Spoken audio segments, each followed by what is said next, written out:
All right, welcome. It's great to have people filtering in here. And I think we've got everyone, which is great. So we're going to start promptly at 6 today because we have a jam-packed session with amazing presenters, and I'm so excited. So to begin with, hello everyone, my name is Ellen Mueller. I use she, her, hers pronouns. I'm the director of the MCAT MFA program at Minneapolis College of Art and Design. And I want to welcome you to the Furniture and Social Practice Conference. I'm going to start out with a visual description of myself tonight in case we have anybody joining us with low vision. I'm a white woman with brown hair, brown eyes. I'm sitting in a studio office space and I'm wearing a collared shirt. So before we leap into our programming, I'd like to start with a respectful acknowledgement of the land that we're occupying here in Minneapolis. This is the unceded territory of the ancestral homelands of the Dakota and Anishinaabe peoples. Gathering here, we pay our respects to the elders, both past and present, and we acknowledge the grave harm that colonialism has brought to these lands, in particular, the erasure of both Indigenous and African identities, not only under slavery, but via racist laws that have segregated all people. We honor those who have lived and do live right now at the intersections of identity and experience. And if you're interested in land acknowledgements, I encourage you to screenshot this slide. It's got amazing resources at both of these links. For one, learning about the land that you're occupying, and also about land acknowledgements if you're interested in doing one of your own. So tonight we're here because of the MCAT MFA program. We are a community of makers, thinkers, researchers, and creative professionals working in a mentor-based interdisciplinary environment. If you're curious about us, check out our link. And for nuts and bolts tonight, everybody knows their audio and video will be muted to begin with. If you experience any technical difficulties, please email us at av_support and we'll help you out. Feel free to leave questions in the chat or the Q&A section. And if we have time at the end, we'll grab from there. And also a recording of this webinar will be made available after the event. And I am so pleased to thank my co-organizer, Erin, do you want to wave? Excellent.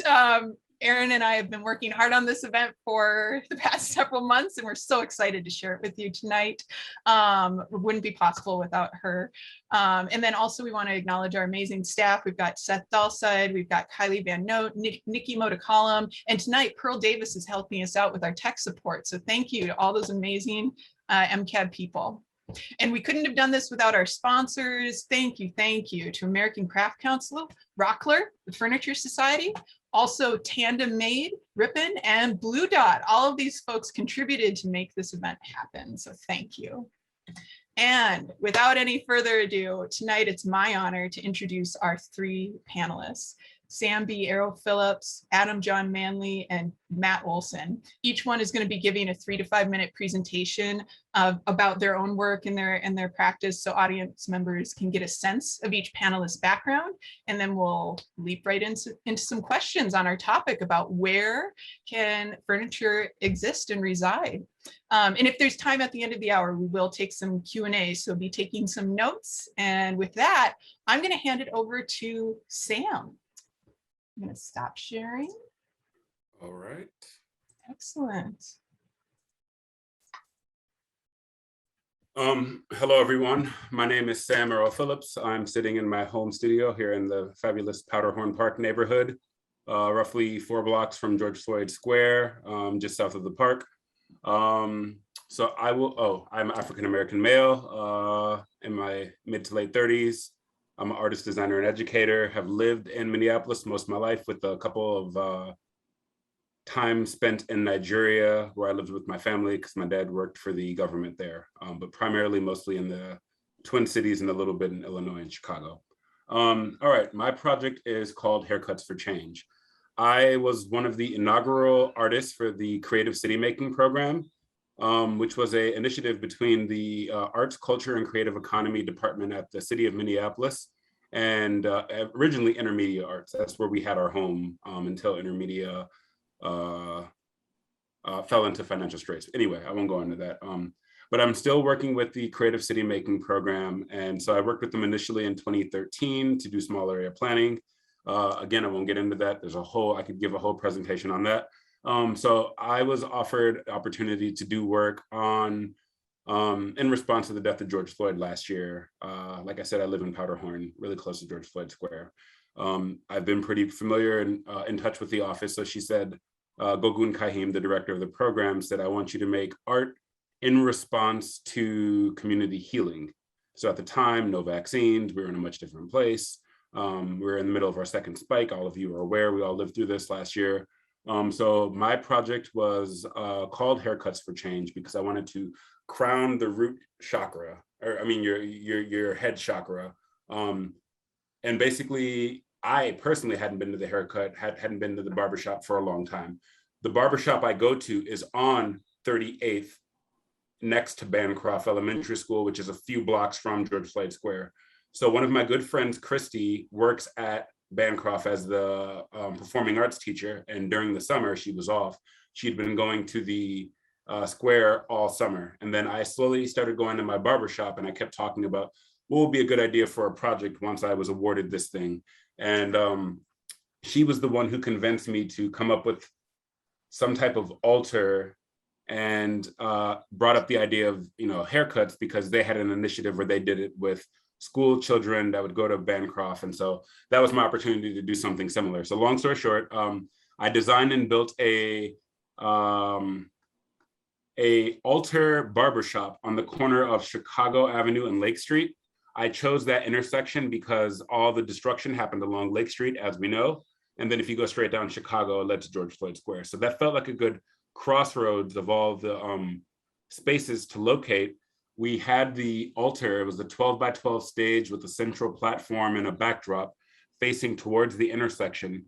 The goal with this was to make it something that I was able to build and program and offer free haircuts to the community. So we got a barber chair, we were able to load it up here. I mounted mirrors and a lockable cabinet on this back wall. So for those that just describe the drawings really quickly, these are blueprints to show what the foundation plan deck would look like and the front and side elevation of the actual stage. So this is a rendering of what I wanted it to look like that I made. So I do all these designs in 3D software. I showed also what it looks like when you open the display. So the idea was you get to be the reflection of the community you're a part of. And you would open the mirrors and you would see all the buildings in the background, everything in the background. And as you are getting that self-care and sitting in this chair, you are able to see yourself reflected, literally reflected in the community as an example of beauty and positive change. So that was the idea. One of the things we wanted to focus on, I'm talking about land acknowledgement. I did a lot of work still do a lot of work with Juxtaposition Arts, park planning, community design, working on different things. We were working on stuff for the Upper Harbor Terminal. We had these conversations on land back and this and that. Meanwhile, my son just got potty trained and there was over 500, tents in the park. And there was a large proportion of Black and Native folks who were living there. So this whole conversation of, what should the city prioritize, affordable housing, COVID responses, Black business development. I always would tell people, like, there's a whole bunch of people who claim heritage to this land before any of us, Black, white, and you know what I'm saying? Whatever, they were the first ones here. And it's atrocious that there's a whole park full of people. So I was very much interested in making sure that the people who got displaced because of the encampment were also free to get their haircuts here too. So actually, some of the folks that helped build this, I'll switch right to that slide. I was on the block doing engagement about this, and this young man, not young man, he's older than me, listen to me, I just call everybody young man. This guy came up to me trying to panhandle, offering me a pair of jeans. And I explained to him, I don't need the jeans, but I'm doing some work. Would you help me move some blocks? He said, oh, I remember you and your family gave me me and my son, some tarps, whatever, during the encampments. I rode through, that's my Burley in the background. So my kids are always a part of what I do, right? I live in the city, I want them to know what that's like. So I paid him, cash to just help me move blocks and stuff like that. That's my partner, Christy. So this is kind of the stage coming together. So literally built up the platform, came up with the design. So the design is what I showed everybody at first, got everybody on board. It was a real group process. We partnered with Bare Bones Puppet Theater. So they had a whole festival that went up and down Lake Street. So I had funding from two sources, from Creative CityMaking and from Bare Bones, which helped us to build the stage. So they did lots of their artist walks, which would end at this location or begin at this location every Sunday. So we worked with Confluence Studio to help do some of the site planning. So this was us mounting the mirrors. I do a lot of design build work. So I'm like familiar with tools, but I'm not like an expert. I'm not a contractor. You know, I have like a handful of tools and I work on my bike and stuff like that, but I'm not a professional furniture maker, builder, like, but I do know how to use like power tools and stuff like that. So this is my barber, Mac. This is his son, Jericho. After we built the stage, we put the platform up there. This is Harry Waters Jr. He's a professor at McAllister who kind of pulled me into doing the whole project. So this is kind of what it looked like once we got the mirrors up, stage installed, or the chair installed on the platform. It was really important to me to create a 12 by 12 stage, but then have an elevated platform for you to sit on and to view yourself as you were getting your haircut. Also important to us was honoring the Yoruba Orisha Obatala. So my partner Christy had this book where it talked about Yoruba Orishas, and he's one of the creators, blessing of the crown chakra, person with the white cloth. So we honored this space by putting a white cloth on top of it. And this was, you know, at the height of last summer, gun violence, things were crazy. I was like, somebody could just roll up on us and just unload. And we were like, you know, we have a spiritual protection over us that is going to allow us to be in this space very publicly, and nothing is going to happen to us. And nothing happened to us, but it's because we had the ancestors with us during this space. Sam Gould took this photo. I love this photo. It was just impromptu. He said, we need a group photo real quick. So again, this was height of COVID. I actually had a COVID scare this week. I had to go get a quarantine test. And I was like, should I even do this? And I was like, I'm just gonna wear my mask around everything. We're outside.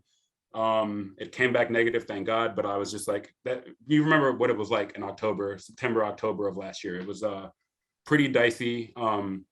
These are my chieftaincy beads that I got in Nigeria for becoming a chief for doing some work in my village. I'll talk about that at a whole nother time. I could talk your ear off about that.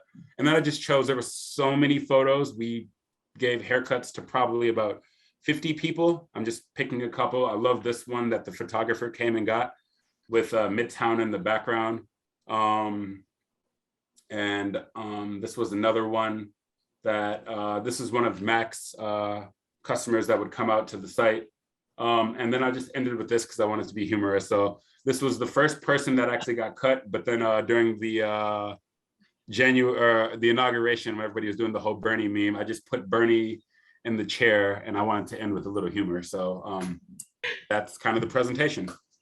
That's amazing. Thanks, Sam.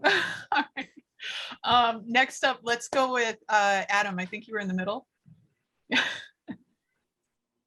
I'm trying to remember on the picture. Yeah, let me just, I can't share, I think, because that is still shared. Oh, Sam, can you unshare? There we go. There we go. Perfect. All right, hold on a second.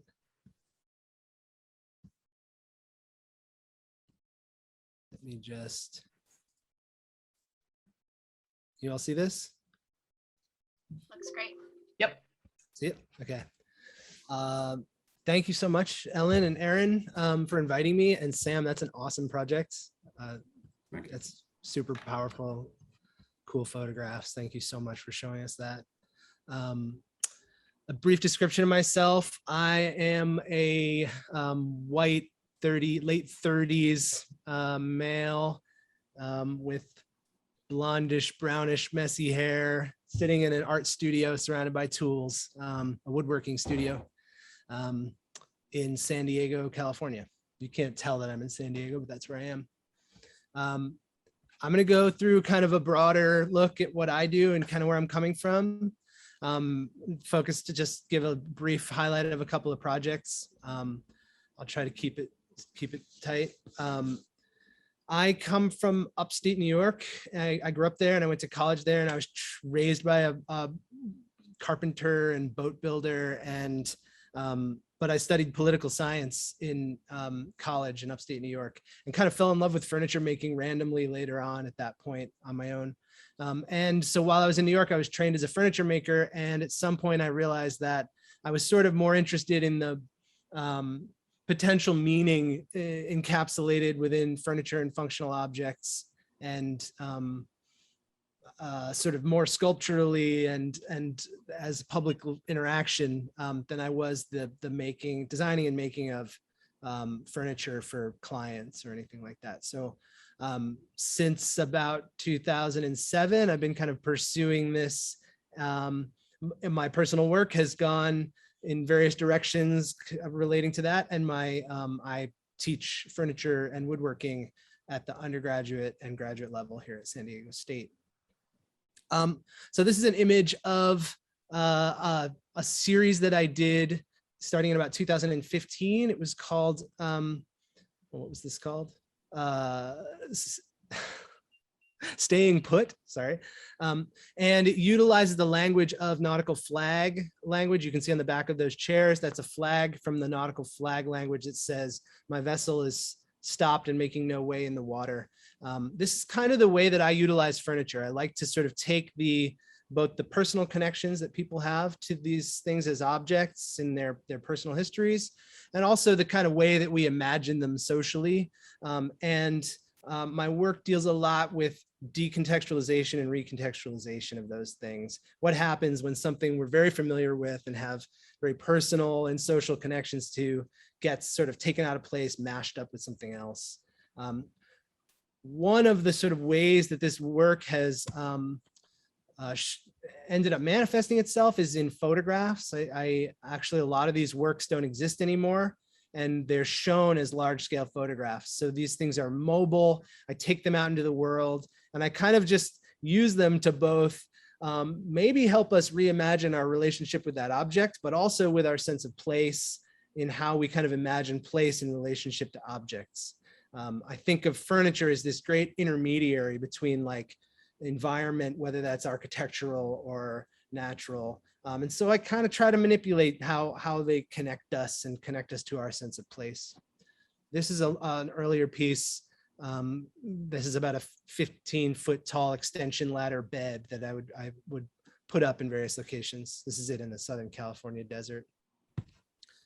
This is all kind of from a series of work called Itinerant Landmarks. And so this work around my time in graduate school and up until about 2011, my work starts becoming very modular and being about that image. So I like create an object that can be taken apart and driven across the country and kind of placed on site somewhere.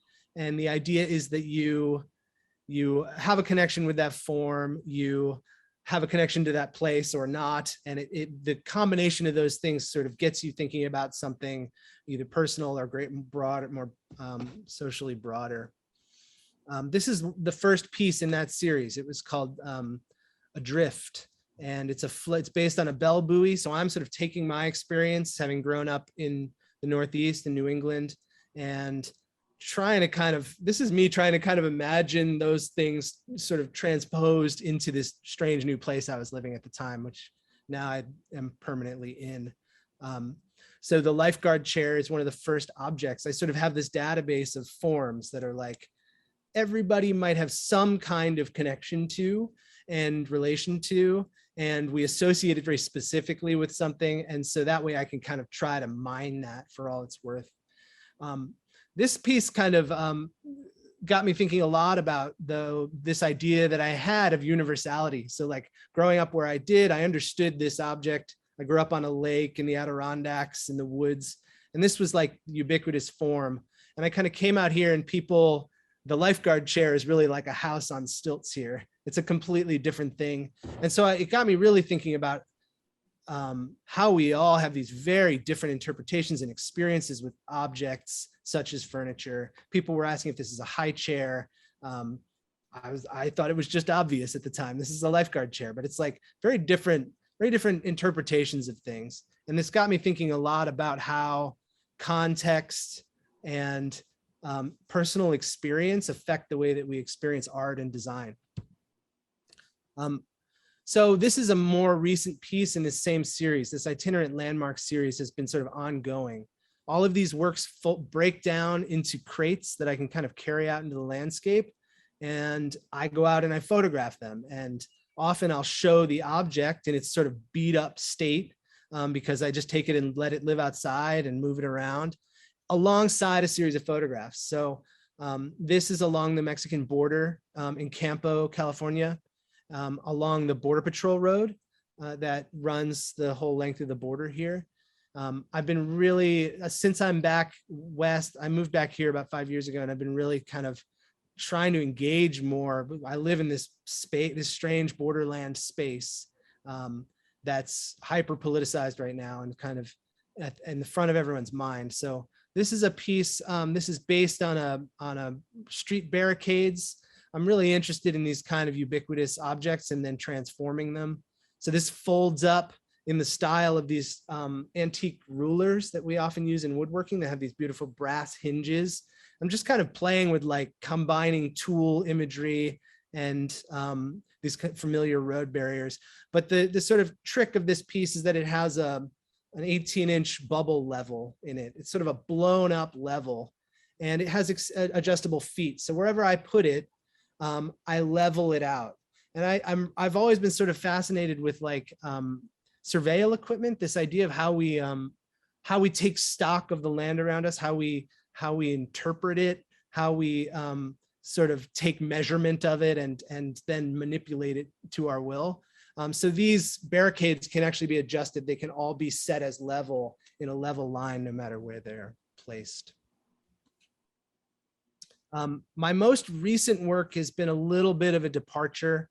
In about 2016, I was in a show where I was asked to participate in a kind of much more overtly political body of work. And it got me thinking more, sort of looking back to I studied international relations and political science in college, and sort of looking back to what was happening in the world when that happened. I started college the week of 9/11 in the Hudson Valley, about an hour north of New York. And so of course, that sort of impacted my entire thinking about the world. This is a part of a series called Ordinary Rendition, the title of which is based on extraordinary rendition, this idea of sort of spiriting people away to that we practice and we're practicing, especially around the early 2000s, to interrogate them in secret places. So I'm trying to combine this language of this sort of desirable modern line of furniture. This is a part of a large series that all have this similar visual language, this kind of object of desire and kind of status, how we define our status through the things that we buy and fill our home with. And this is a waterboard. And each of these objects is reminiscent of a past device made to damage the bodies of people that we're uncomfortable with or unfamiliar with or disagree with. And they're all portrayed in this kind of soft, modern furniture language in order to, my goal is to implicate the viewer, implicate myself in this, the kind of desire I have for beautiful objects to fill my home with, and what really is the history of those objects, and what's the history of the makers and the design of that form. So each of them has this reference to a historical torture device. That's the work I'm currently working on. I'm kind of expanding that so that now the series is a full living room set. Some of the works are simply pieces of functional furniture. Some are torture devices. The idea being that they just blend into your surroundings, and suddenly you're like living in this space of kind of horror show.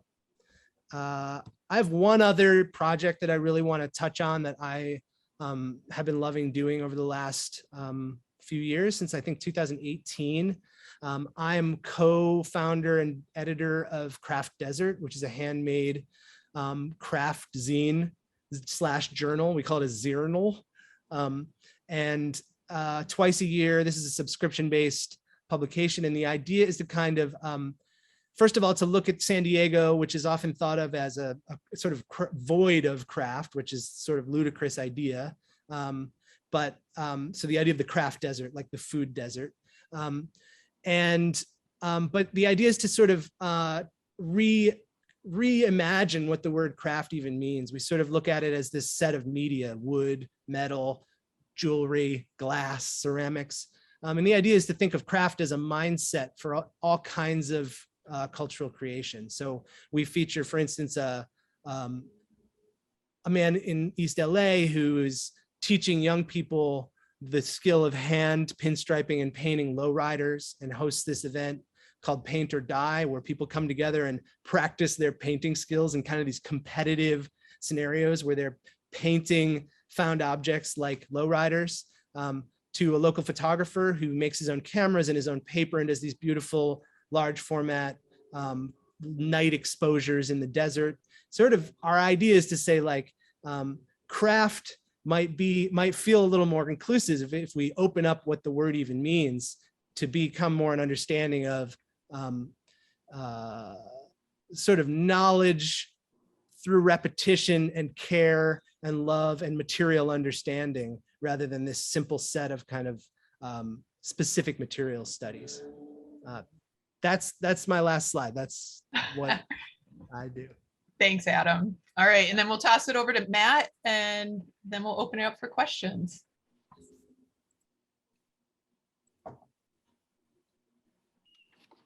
Hey, everybody. My name is Matt Olson. I'm sitting in the Midway neighborhood of St. Paul, Minnesota. I'm 53 years old. Recently, a writer described me as a great big bear hug of a man, and I didn't like it, but I kind of like it now tonight for some reason. So I'll just say that I'm smiley. I have a lot of energy. I'm very enthusiastic. I have a really profound love for ideas. I misunderstood the parameters of my presentation time, so my slides are really going to not make much sense probably with what I'm going to talk about, but I am going to do my best. I don't identify as a designer or an artist. I'm not an architect or a landscape architect. I am a professor in practice at the University of Minnesota in the School of Architecture, but I didn't go to college, and my education has been self-directed. And I like to say that I work on projects related to art and design, et cetera, because it leaves it open. And I'm really interested in how things become and the aliveness, I think, that's present in everything that we all get to work on. I was going to read this. This is a short text. If you want to screen grab it, I'll leave it up for a second. I wrote this for a talk I gave at SciArc in Los Angeles a few years ago. And it's still a really apt description of how I describe my studio's way of working, which I define as an open practice. I think that I try to resist the capitalism in operating a studio and the ego. And so I started to get really turned off by how much strategy and how much posturing was involved with kind of telling my story all the time and trying to get attention. And so we decided to start working in a sort of different way. And we don't participate in competitions or RFPs, and we only do work that comes to us. And that's part of open practice. This is actually available as a zine too, from a former MCAD student project called Margin. Yash Stefanski published this. Yeah, I really like things that are on their way somewhere else, I guess. I don't like information so much. I used to think that my job was to sound smart. I wasn't that good at it. And so I'm much more interested now in where things are going. And I think that's one of the things that I've loved about furniture is, in a way, furniture becomes almost a void. It's everywhere. Everybody knows what furniture is or has an idea about it. And that vagueness is powerful to me. It's very attractive because it's always becoming something. Tolstoy didn't like the word love, and maybe like furniture, he said that it meant too much. But I love the word love. I think that we don't talk about it enough as creative human beings that are pursuing, I don't know, something profound.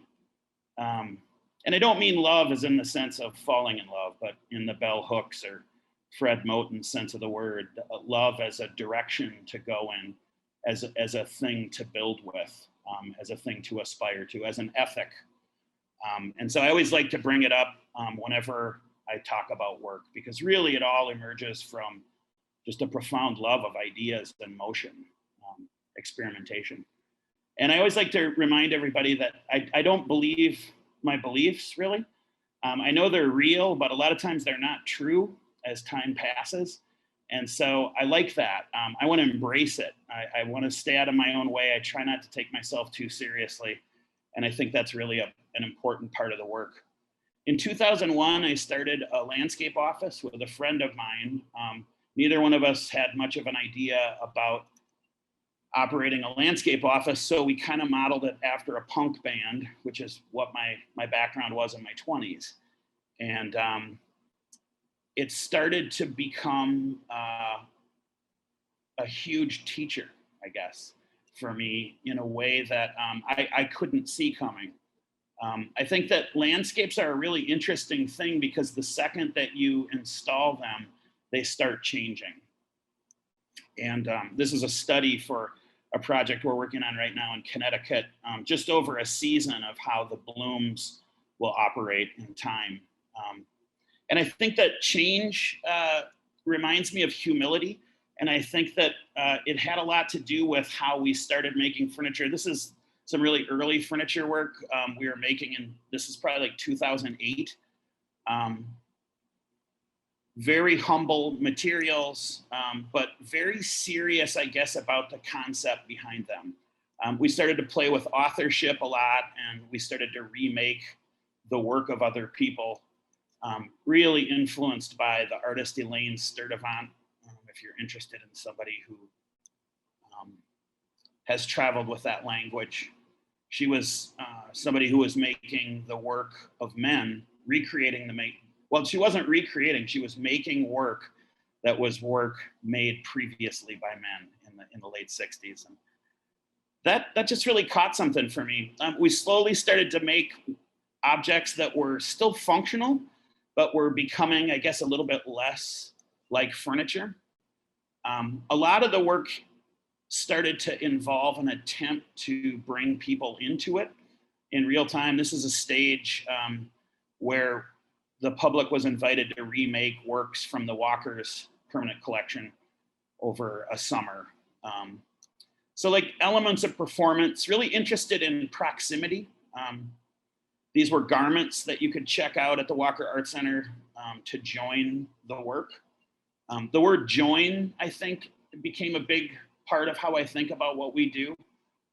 Rather than authorship, it was kind of replaced by this notion that, I don't know, I'm just made from everything I've thought and seen and dreamt and heard, and I'm part Sam and Adam and Ellen now because it's just how life is, you know? And I guess I don't like that capitalism and ego have created these stories of separation and authorship. And so I get really excited about kind of trying to blur the edges, the boundaries between self and object and space. And it continued to abstract. This is a big project that we did in Joshua Tree for Andrea Zettel's High Desert Test Sites project. This was a line that people walked together in the desert. It was about 2 miles long and 5 feet wide. I could spend hours talking about some of these projects. This was in the oldest church in the Netherlands. Swing sets replaced the pews. I'll talk a little, this was a picture that was used in the Instagram ad for this event. So I'll talk a little bit about that. This was at the Aspen Art Museum. A former MCAD student named Michael Aberman was the design director at the Aspen Art Museum. And he took this picture for us on the right-hand side of the screen of the sky above Aspen. And we printed it onto textiles and then covered about half the work in the museum, which was a really interesting experience to work with other artists and get their approval and excitement to cover their own work with our work. Was really interested in, they were also turned into garments that could be checked out and worn. People, you know, an attempt to join this work to connect in a way that's different than the usual encounter you have with work. These are chairs actually on the ground by an artist named Ryan Gander. And I don't know really what they are when they have a textile over them. And I think that's something that excites me about furniture. And like the fact that this, one of the curators took this picture, this is just a person who was in the museum with her kids. And she ended up doing this just intuitively. And for me, that's just a great honor and privilege to connect with somebody in a way that more work just covered. This is from a show called I've Heard It Both Ways. This is a Scott Burton chair that is made of aluminum that is then covered in a skin that's wearable. Again, an attempt to kind of join work that, you know, I just, at the risk of going too long, I guess a lot of art that I love turns out to be very high-minded, and I'm very much not high-minded, you know. And there's kind of a tension, I guess, for me with Art Basel, and just the way that there are parts of the art world that I am actually attracted to conceptually that function in ways that kind of give me the creeps. And so I think a lot of times this work is about trying to find a bridge for myself, a way out of the ego and into the work. We started making sculptures cast from birdseed. Partly, this is a Donald Judd chair on the left, partly because I love Donald Judd's work, but I hated his ideas about it. And he was very prescriptive and felt very comfortable in saying, this is what the work is about. And he didn't care what you thought. He just really seemed to lack humility to me. He also said that he made furniture and art, and he said that furniture could never be art. And so those are fighting words for me. And I feel like I'm probably at 80, if I make it that far, I'll still be kind of angry with Judd and working against that idea. And so, you know, we turned a lot of his furniture into, you know, I don't know what it is anymore. I'm not sure that it's art. I don't really care, but it's really a beautiful experience to watch a chair disappear. And I guess that to me is like what I want all our work to eventually do, to become itself rather than something about me. These were photographs of skies above sculptures. So the sculpture, the artist's name is present, but the sculpture is not. And then just another shout out to love. One of my favorite designers, Ettore Satsas, wrote a letter to Ishiro Kiramata, another incredible furniture designer in the late 60s, with this sentence in it. And yeah, I don't know, I just really hope that we all, as we find our way to more and more wisdom, I think, about our communities, about our past, I hope that we keep building love within that, because I just think that without it, I think we're screwed. I am anyway. And yeah, my name's Matt. I'll pass. Awesome. Thank you, Matt.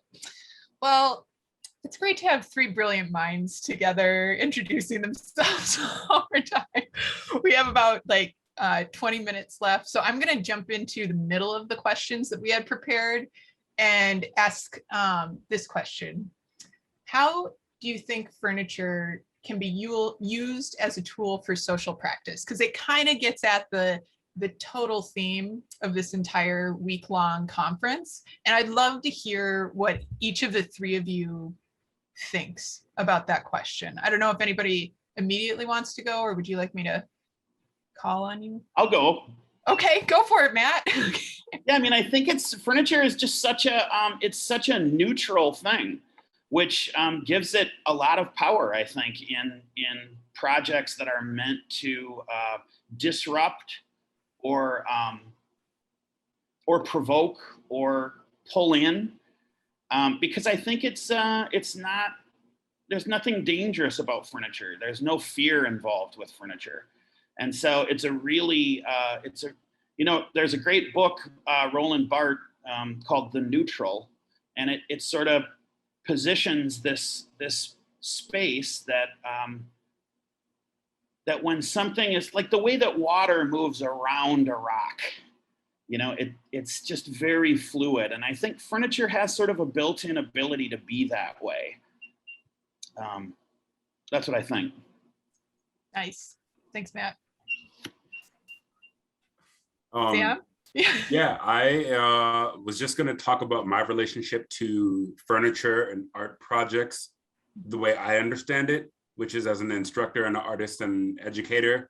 So a lot of the time, I mean, you heard that expression, building the plane while you're flying it. That's a lot of what I do, right? Like I am not a furniture maker. I went to school for architecture. I have a degree in studio art, so I'm not unfamiliar with the woodworking studio, but if I would have went to myself at 22 and told myself I would be doing some of the things in my career that I'm doing now, I would have never really saw them coming.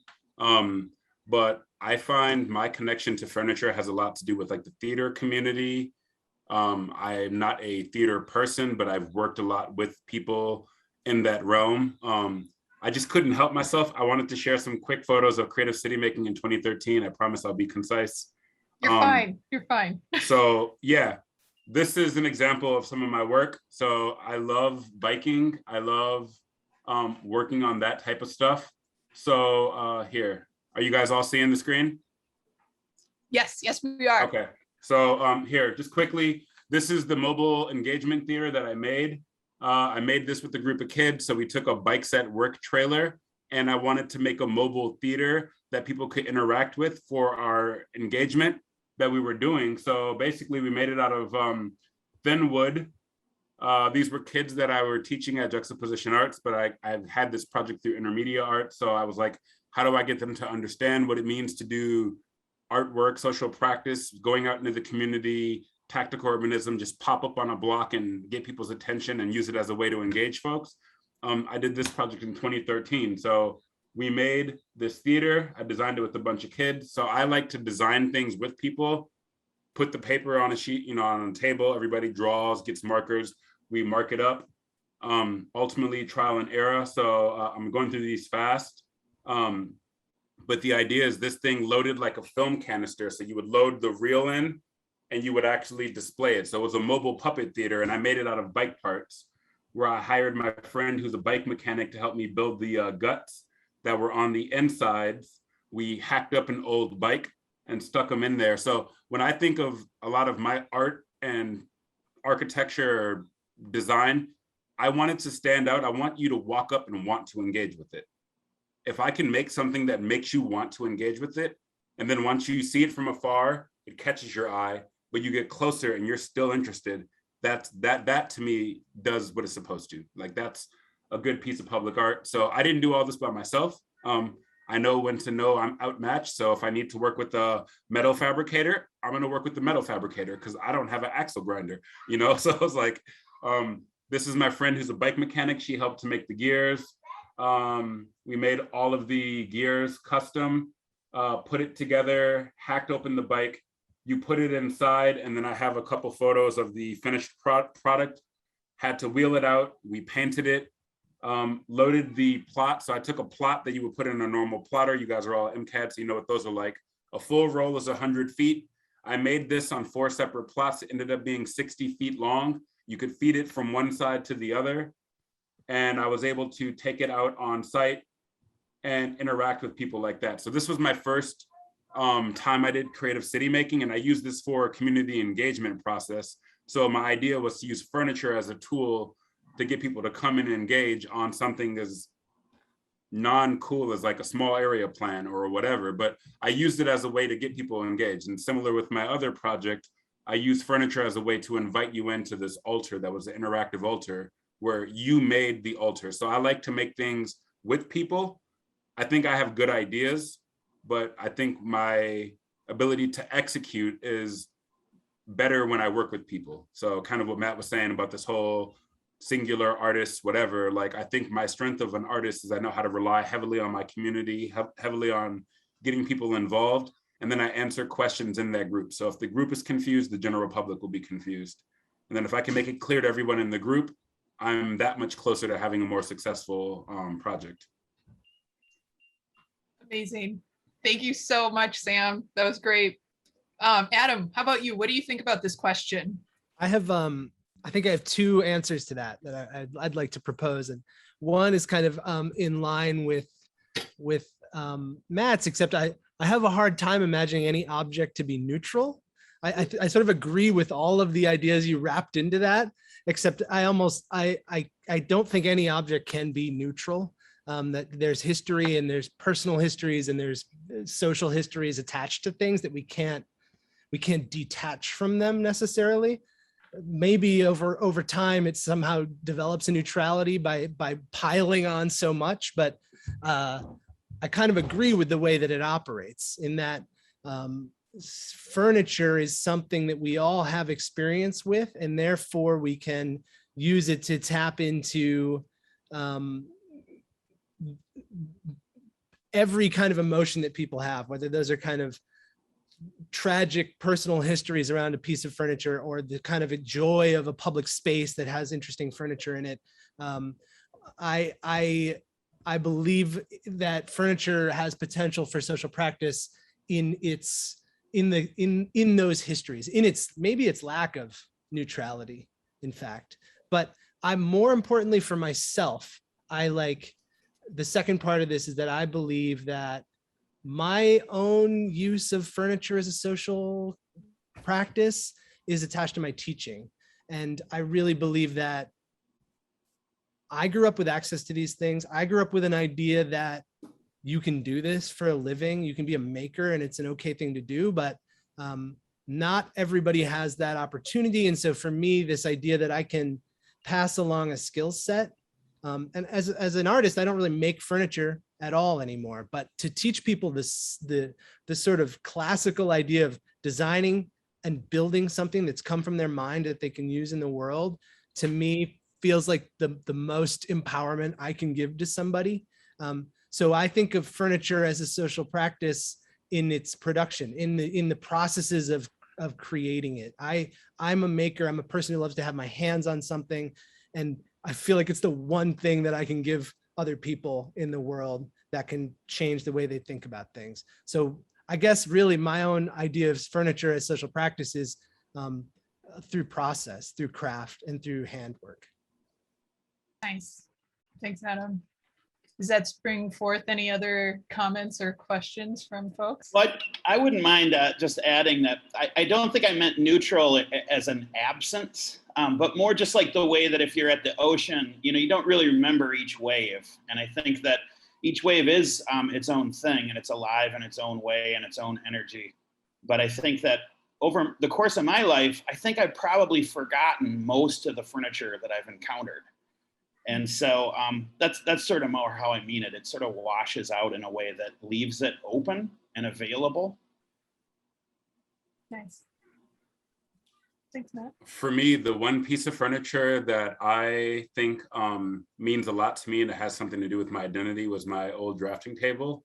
I got down to a place where I was about to leave the country. Actually, I left to go to Nigeria on a Fulbright. And so I had to put everything in storage. So I'm down to 2 suitcases, 2 bikes. My bikes are very important to me. I love biking.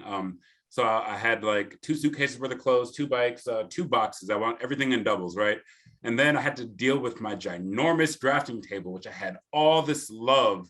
And so I remember really thinking about what's important, the art I produced on my drafting table or my drafting table itself. And I had a hard time separating the two because I loved my drafting table.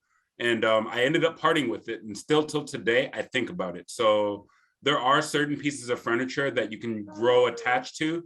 And I think my drafting table is one of those that I'm not on it right now. It is a drafting table, but it's like, it still holds a dear spot in my heart because I've spent countless hours. I went to college at the perfect time, 2001 to 2006. So like, I did a whole bunch of hand drawing. I did the whole dodging and burning in the dark room, like learned to actually do the actual, how to do it for real, wood shop, whatever. And then it was like 3Ds and computer programming. And I was like, wait, what's all this stuff? So I had to like learn that too.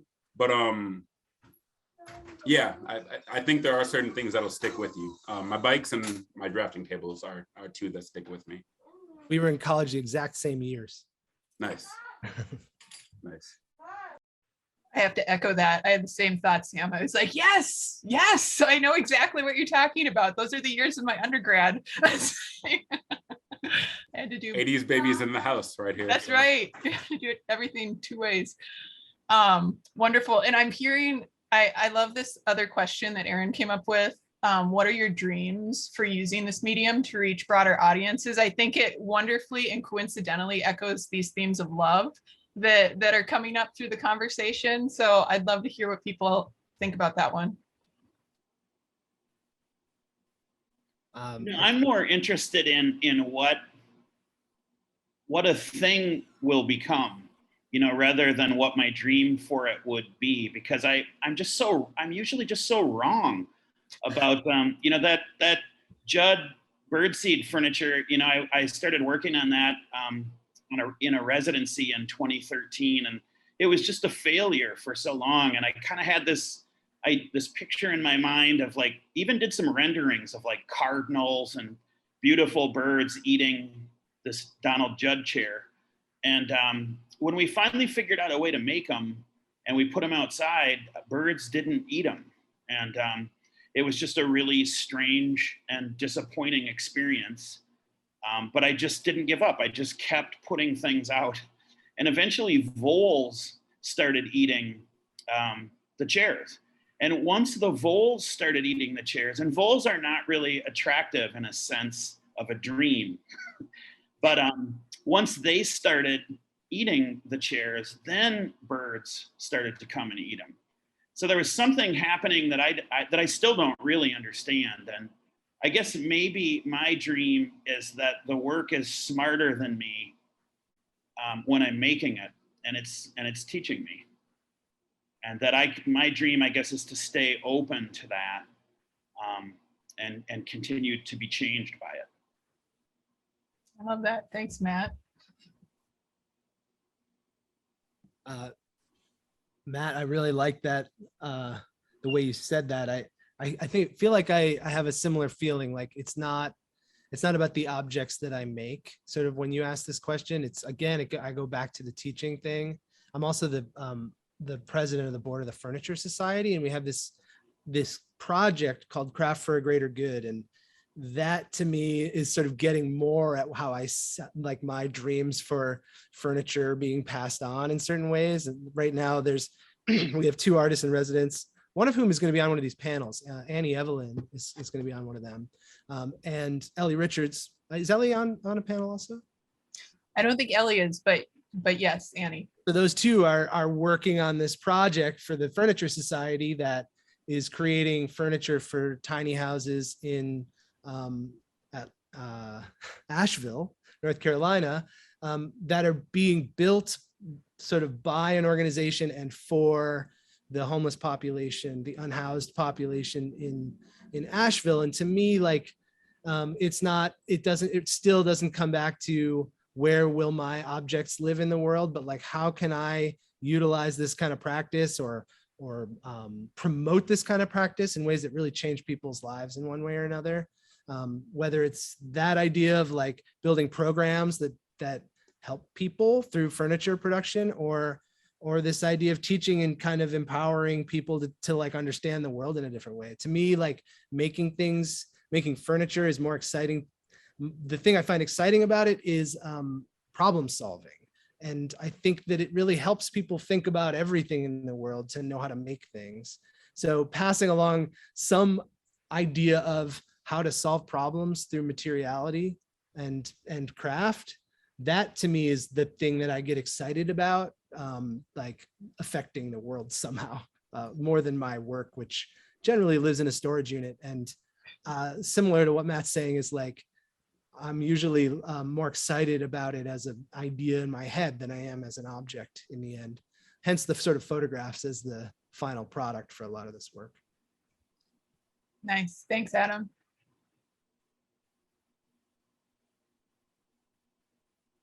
Sam, I don't know if you had any thoughts on this one. No, just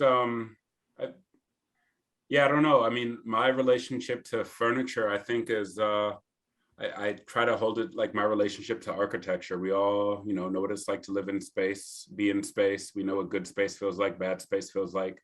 I think one of the most useful things I've learned about, furniture and design and just thinking about ergonomics, and that even not being enough of a concept that gets discussed in design school, how do people fit into spaces, which is why I really like bikes. A good bike fits you personally.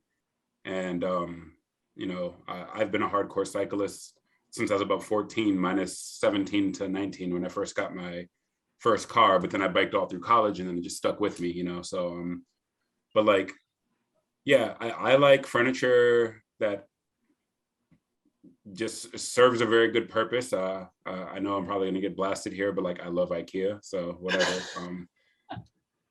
When you have kids, you have 2 kids and you have to set up the bunk beds and all that stuff and dressers and whatever, it all comes together and it's nice, quick, but I also like good design. I just recently bought these Oru kayaks. I saw them at Cedar Lake and I really love the design. That they're from the Bay Area.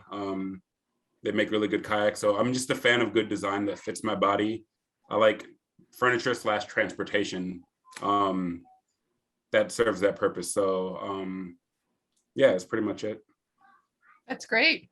And I love hearing some of these themes pop up, whether it's transportation. We've got Dennis from Urban Boat Builders coming on later this week to talk a little bit, and hearing Adam talk about teaching. We've got a whole panel. Aaron's going to be on that panel later this week as well. So I think we're going to see a lot of through lines this week on a lot of these panels. We have a few minutes left. I do want to give an opportunity, if any of the audience members want to ask a question, feel free to throw it in the chat there and we'll ask it. Otherwise, while we're waiting on that, any closing thoughts from our panelists? That's something you just really wanted to share before we let everybody go? The notion of a dream, and then how Adam said something about how he might be more interested in how it lives in his head. There's the designer Garrett Reitvelt, huge influence on most people who are interested in furniture. And he said he would rather sit in a chair that his mind wanted to sit in rather than one that his body wanted to sit in. And that's there's a lot to unpack with that, because I think increasingly I've been interested in the somatic intelligence of almost, the idea of sitting as a form of seeing. But there's something there to it that I like. I like the asking with the word dream, because I just think that that's really, that's a big part of love, I think, too. Many kudos to Aaron on that one. I sound like a hippie, I think. Yeah. When I think of furniture and design and just design in general, one of the best pieces of advice I got was from one of my professors in undergrad. And he said, fall in love with the process, not the product, because you don't own the product. So whether you're making a piece of art for someone or something like that, you should just enjoy the process. So for me, I like having a design, figuring it out, workshopping it with a group of people, watching it evolve and just letting it go. And then seeing how it goes and seeing how it kind of evolves and it transitions from what I thought to what actually gets built. To me, I've always liked that. And I think kind of releasing some control makes it better rather than trying to stick it into a box. So I've always just kind of liked that collaborative group project, because then everybody feels like they can show it off or talk about it or whatever, and then we're going to have more success in that way. So a lot of the art that I've done has been collaborative group projects where, you know, maybe I draw it up and put it in the computer, but everybody touched it, you know. They're beautiful projects. Thanks, Sam. Thank you. Adam, did you want to pipe in with any last thoughts there? I don't think so. No. That's okay. I just wanted to give the chance. I'm appreciating all this conversation. Yeah, it's fantastic. Oh, and I see one question here. I really enjoyed all the presentations. I appreciate Sam's attention to details, both of the community and objects. I wonder if his socially engaged project, he encountered any change in the community expectations to the object, the barbershop, due to its change of space. The barbershop, I left the stage there for the community to add on to. And so they're currently using it as a DJ booth now, and they're going to add on to it and make it a stage. They were talking about making it accessible, so we're building a ramp to it. The mobile engagement theater that I made served a purpose, and then it kind of got decommissioned. That was really hard, but I think I just let go of it, took the plywood off the end, and actually grabbed a Sawzall and just hacked it apart. And once it was time to go, I kind of likened it to making a beautiful piece of art, and then, you know, how they just rake it away. I believe it's like Japanese sculptures that they do in the garden. So just being in love with it, taking pictures of it, and then seeing if it takes on a separate life. If somebody else wants to reuse it, do something with it. If somebody imitates it, I'm always flattered, like, okay, cool, that was a good project, you know, like people liked it. And then whenever it's ready to move on to this next phase, I just try to make space. So not being too attached, but knowing that it like served its purpose and it lives on, kind of like my drafting table, you know what I'm saying? Full circle. So yeah, but thank you though. That's awesome. Excellent.